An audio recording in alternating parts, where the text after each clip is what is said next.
Esteban llegó a nuestro programa buscando ayuda para recuperar el tiempo perdido y pedir el cuidado personal de su hija, que estaba al cuidado de la abuela materna. ¿Quiere saber cómo le va? Veamos el siguiente caso. Muy buenas tardes, ahora la sesión, don Esteban y doña Carmen. Bienvenidos ambos. Buenas tardes. Buenas. Caballero, ¿cuál es su caso? Mire, ¿sabes que yo quiero pedir la tuición o la tutela de mi hija? A eso vengo. ¿Y con quién está su hija hoy? Con la señora aquí presente. ¿Y usted qué relación tiene con el caballero? Era el pololo de mi hija. De su hija, era su yerno. Sí, mi yerno. ¿Y usted tiene cuidado personal de la Sí. hija de este caballero? ¿Qué edad tiene la niña? Tiene ahora en 27 de julio va a cumplir 4 años. 4 añitos recién. ¿Y hace cuánto tiempo que tiene usted el cuidado personal? De cuando nació. ¿Y por qué? Porque mi hija era menor de edad. Tenía solamente 15 años. ¿Y usted conoce a la niña, visita a la niña, ha vivido Sí. con ella? No, que sea, no he vivido con ella, pero la conozco. ¿Tiene una relación constante con ella? No ¿O la conoce constante, nomás? no constante. Voy a verla de vez en cuando. Ella sabe, bueno, sabe que yo soy el papá. ¿Qué es de vez en cuando? Algunas veces voy una vez al mes o 2 veces al mes. Una vez al año, señorita. No es Va así, para la oiga. Pascua y ahora que fue en Mentira, oiga. febrero. Mentira. Tú soy el ¿Cuándo fue la mentiroso. última vez que la vio? Fui hace un mes atrás. A ver. Con esa frecuencia es imposible que un tribunal tome en serio la petición de cuidado personal de una menor, por muy padre o madre que sea. El menor debe estar vinculado con la persona y para eso no es llegar y pedir y llevarse a la niña. Un hábitat que ella tiene todos los días, por eso es un hábitat. Tiene ciertas rutinas. No es llegar y sacarla de ahí y ponerla en otra parte porque sí nomás. Porque a usted se le ocurrió hoy día. No, es que hubo una persona que estuvo viviendo en la casa de ella, que es la cuñada de mi expareja, y ella me contó que mi hija vivía en malas condiciones ahí. ¿Qué son malas condiciones? Que no la aseaban, que tiene piojos, que fuman adentro de la casa y mi hija ahí, que no se preocupan mucho de ella. ¿Y cómo le consta a usted que eso es real?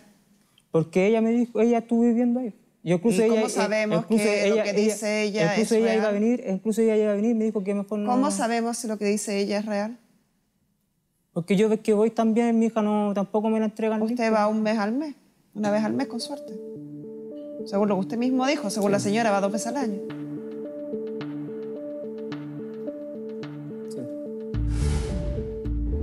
Según la abuela, nunca ha puesto trabas para que el padre haga un vínculo con la menor dentro de la casa.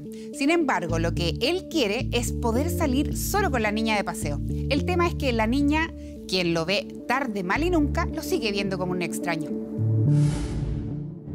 Él sale a pasear con la niña, con mi hija, y si yo no últimamente no he salido con él, con las visitas, porque yo trabajo, pero Pero la está bien niña... que mantengan a alguien con la niña cuando sale con él por lo poco, Sí. lo poco habitual que Sí. es las visitas. Entonces, para la niña debe ser un desconocido. Más allá de que sepa que ese señor es el papá, no hay confianza ahí. Nosotros le hemos dicho que es el papá. ¿Paga pensión de alimentos? Sí. Paga 60.000 pesos. ¿Está al día en el pago? No. No. No. Ahora Aquí le tengo debo, los papeles, señorita. Le debo ¿Y 75.000. usted sabe que para pedir el cuidado personal un requisito esencial es estar al día en la pensión de Sí, no alimentos? se entiende. Entonces, ¿cómo pide el cuidado personal? Es que no Pide el tenía- cuidado personal y ve a su hija muy pocas veces en el año y no paga la pensión de alimentos en forma puntual. Es que no he tenido trabajo y yo trabajo solamente en el Los campo. hijos comen incluso cuando Sí, uno no tiene sí sé. trabajo. No, sí sé. Así que esa no es explicación para el tribunal. Sí, no. Por lo demás, su pensión de alimentos, el pago, el monto de su pensión es bastante mínimo. Mínimo, sí sé. Para poder conocer un poco más a fondo las intenciones del padre y de la abuela, invitamos a participar de este caso a nuestra psicóloga Pamela Lagos, quien tiene un ojo clínico para este tipo de casos. Mire. Lo que a mí me extraña es que aún sigamos hablando de este tema y aún no tomemos conciencia que los niños no son una cosa que yo pueda sacar, desarraigarlo de un lugar que es habitual, simplemente porque a mí se me ocurre, sin tener Porque ninguna alguien me relación. dijo O que porque parece que alguien la me cosa estaba dijo. mal. Qué poco serio. Yo creo que acá, a ver, si hay algo que queda claro es que al parecer va más que una vez al año, porque después también la señora Carmen dice, con las visitas, cuando él va a las visitas, yo no estoy, ya. Se nota que hay un poquito más, pero tampoco debe ser mucho más por el nivel de conocimiento que muestra don Esteban respecto a su hija y a la familiaridad de la que él habla respecto a esta niña. Y sobre todo a lo que tú dices, a esta cosificación que hay de la niña. Estaba todo bien hasta que a él alguien le dice que no está tan bien, entonces mejor me la llevo. Como la pelota es mía. Y eso habla de una falta de empatía y de conexión con los niños tremenda. Porque habla de adultos pensando en lo que ellos quieren, en lo que ellos creen que está bien. Y la base, todo el mundo habla de las habilidades parentales. ¿Han escuchado hablar de eso? Que como que todo el mundo dice, hoy las habilidades parentales, nadie nos dice cuáles son. Las habilidades parentales son simplemente tener la capacidad empática de entender lo que un niño necesita para crecer. Cariño, estabilidad, alimentación, ropa, un lugar seguro y protegido. Así de básico. Ponerse en el lugar del niño. Esa es la empatía. Es entender que el niño es una persona que piensa y siente distinto a mí y que yo puedo querer muchas cosas para ese niño. Pero lo que tiene que importarme es qué es lo mejor para él. Y por eso cuando uno ve a un niño y uno dice, ¿sabes qué? Quiero llevarte a vivir conmigo, permiso, me lo llevo. No está pensando en el niño, no está pensando en el trauma que eso implica, en lo angustiante que es para el niño, en cómo uno le rompe todo su mundo. Está pensando en lo que uno quiere. Y eso es falta de empatía y, por ende, falta de habilidades parentales. Y en nuestro programa vemos muchos casos de solicitud de cuidado personal y lamentablemente es muy común ver que estas solicitudes están carentes de empatía. Tal como lo explicaba Pamela Lagos, muchas veces son las peleas entre adultos, esas diferencias que marcan las relaciones, que los hacen disputar al menor como que fuera una cosa. Sigamos escuchando y aprendiendo más sobre este tema. Hay algo que está... que tenemos que adaptarnos a esta nueva forma, que evidentemente me imagino que es un estado superior de lo que hicieron nuestros padres, que tiene que ver con el avance también de ciencias como la tuya, la psicología. Tiene que ver con el grado de conocimiento, con entender que esa base de la personalidad que yo creo en un niño cuando es chiquitito va a determinar su personalidad adulta, que lo va a marcar al punto que no hay nada que yo pueda hacer prácticamente para cambiar el transcurso de un niño que yo he ido forjando de cierta manera. Por lo tanto, todas esas pequeñas decisiones, todo eso, entender que tienen derechos, entender que son sujetos de derecho, como dicen los abogados, y por ende uno tiene que preocuparse de ellos, cuidarlos y proveerlos de lo que ellos necesitan, no de lo que a mí me gusta, porque lo que es bueno para mí es distinto a lo que es bueno para un niño. En base a eso puedo ir generando y aprendiendo a generar una persona adulta, estable, sin problemas y sin todas esas faltas y carencias emocionales que podrían haber. Ya que estamos hablando de esto, antiguamente los papás decidían todo por los niños. Después hubo una etapa previa, no sé si tendrá un nombre en psicología, donde se decía lo que los niños quieran. Que es típico del cambio de paradigma. Y hoy hay ¿cómo mezclamos, cómo hacemos el mix entre lo que el niño necesita y debe importarme y lo que son las reglas y las normas de los padres? Lo que pasa es que en todo cambio de paradigma se generan extremos y eso es parte de los procesos sociales. Y eso pasó. Efectivamente pasaron de no tener ni un derecho y no ser nadie dentro de la familia y no podían hablar ni nada, a tener todos los derechos que tampoco correspondía porque no tenían la capacidad cognitiva ni el desarrollo exacto como para tomar decisiones respecto a su propia vida. Entonces, ¿cuál es el punto neutro? No es que el niño elija, no es que el niño decida, porque está comprobado que no tienen el desarrollo cognitivo, no tienen la inteligencia, no es que sean tontos, es que su cerebro no está lo suficientemente desarrollado para tomar decisiones respecto a su vida. Entonces, ¿qué hago yo? El adulto lo que hace es entregarle las pautas para moverse y darle los rangos básicos necesarios que un niño necesita. Rayarle la cancha. Rayarle la cancha y de acuerdo a lo que el niño necesita. El niño necesita comer, dormir, estudiar, cosas básicas.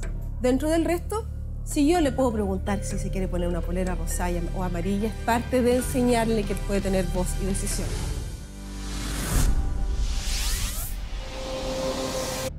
Qué interesante lo que Pamela habló sobre los niños, esa empatía que debemos tener los adultos para con ellos, porque de eso dependerá el tipo de adulto que serán mañana.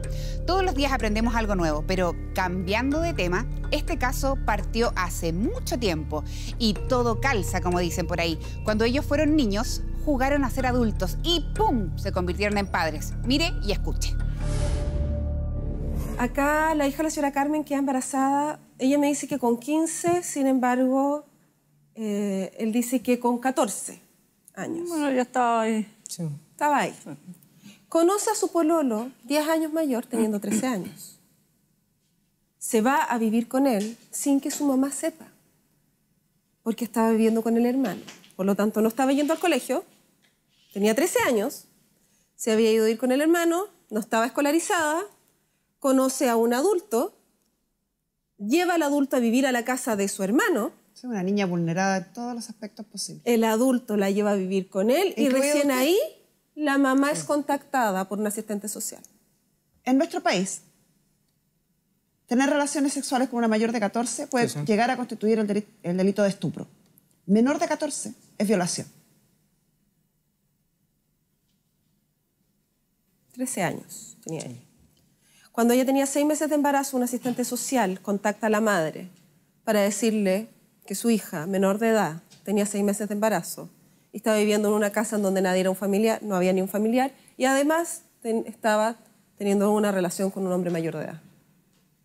Fue la asistente social la que hace que la mamá vaya a buscarla. ¿Qué es de su hija hoy? Vive conmigo. ¿Estudia? No, porque ella tiene otra bebé de 7 días.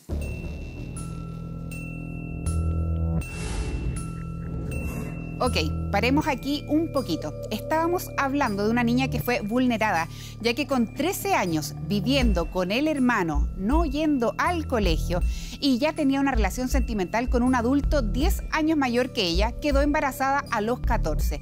Y en la actualidad tenía una bebé de 7 días. La pregunta era, ¿dónde estaba la madre y el padre? ¿Qué mea culpa tenía que hacer la demandada? Veamos. ¿Cuál es su grado de responsabilidad de la vida de su hija? El grado de responsabilidad que ella no ha estudiado por cuidar. ¿Cuál es su grado de responsabilidad de la situación que le ha tocado vivir a su hija, señora? Responsabilidad de cuidarla. Porque lo material... Si su hija no estaba en la casa, si su hija no estaba estudiando, si su hija estaba manteniendo relaciones con una persona 10 años mayor que ella, ¿no hay responsabilidad suya ahí? Sí, y me hice responsable de eso. ¿Qué es hacerse responsable? Que cuando él estaba en Rengo, yo la fui a buscar a tribunales y me la llevé conmigo cuando estaba embarazada. Ya estaba embarazada. Sí, es que... Y ahí fue porque la avisó al asistente social y que seguramente si no se la llevaba a la institucionalizada. Pasó, señorita Carmen Gloria, que cuando salió de mi casa, salió porque fue a cuidar a una sobrina, ayudarle a cuidar a mi hijo mayor. Es obligación de los padres ¿Sí? que los hijos vivan con ellos, resguardar a los hijos, que los hijos estudien, es una obligación de los padres. Cuando un padre no cumple con esa obligación, tiene que darle explicaciones a la ley, tiene que darle explicaciones a los tribunales. Y esos son los niños que terminan en el Sename. No es porque haya un tribunal malo, que agarra a los niños y se los lleva y los mete en estas instituciones. No, es porque hay un padre o una madre que no está cumpliendo con las obligaciones mínimas. Los niños no tienen la obligación de cuidarse solos. Estábamos hablando en extenso con Pamela de la falta de madurez y por lo tanto la incapacidad de tomar decisiones. La ley recoge eso mismo. Por eso que no alcanzamos la mayoría de edad y no somos plenamente capaces hasta los 18 años. Entonces, antes de los 18, todo lo que hagamos es responsabilidad de nuestros padres. Sí, eso yo lo tengo bien claro. Que yo soy responsable por no... Cuando de darle permiso que fueran de mi hijo mayor a cuidar a esa niña, soy responsable yo. Yo me hice responsable... ¿Conoce al padre de del segundo hijo de su hija? Sí, lo conozco. Y está haciéndose responsable por su guagua. Esto antiguamente era normal, pero no por nada las cosas han cambiado y las leyes también. Lo que antes era normal, donde un adulto se casaba y mantenía relaciones sexuales con una menor de edad, hoy es un delito y es responsabilidad no solo de los padres, sino de todos en denunciar un hecho así. Otro punto importante era la escolaridad. ¿Qué pasaba con eso? Otro derecho vulnerado. Una mamá que sacó 8º básico con exámenes libres y no ha terminado su colegio. un papá de la mayor que también tiene segundo medio. Los hijos de papás que no terminan el colegio tienen muchas más posibilidades de no terminarlo tampoco. Los hijos de papás que terminan, por lo general, también sacan su estudio y tienen posibilidades de seguir estudiando incluso. Pero si uno quiere que sus hijos logren algo, a diferencia de esta cosa que ya estábamos hablando un poquito con Carmen Gloria, de esta cosa como que tenían la gente antigua, de las creencias que habían antes de cómo criar, los papás siempre decían antes, quiero que mis hijos sean mejores que yo. ¿Se acuerdan? Era bien típico. Bueno, la única forma de que sus hijos sean mejores que ustedes es uno transformándose en una mejor persona. Porque los hijos no son más que el reflejo de nosotros. Si llegan más allá es porque uno les enseñó a salir adelante. Pero eso se hace con el ejemplo. No sacamos nada con decírselo todos los días. Este caso partió más o menos así. Quiero a mi hija conmigo porque está siendo mal cuidada, porque fuman delante de ellas y porque tiene piojos. Mientras que la abuela se excusaba en el no pago al día de la pensión de alimentos versus lo que conoceríamos después, que él mantuvo una relación con una menor de edad, que la misma menor no estaba yendo al colegio, que era responsable de su sexualidad. ¿Quién sabe qué más? ¿Cómo cree que termina este caso? Veamos. Está preocupado porque su hija tiene piojos. No, todos tienen piojos, así que no... Casi todos han Sí. o hemos tenido. Sí. Y frente Sí. a las otras problemáticas de su hija, es un problema menor. Sí.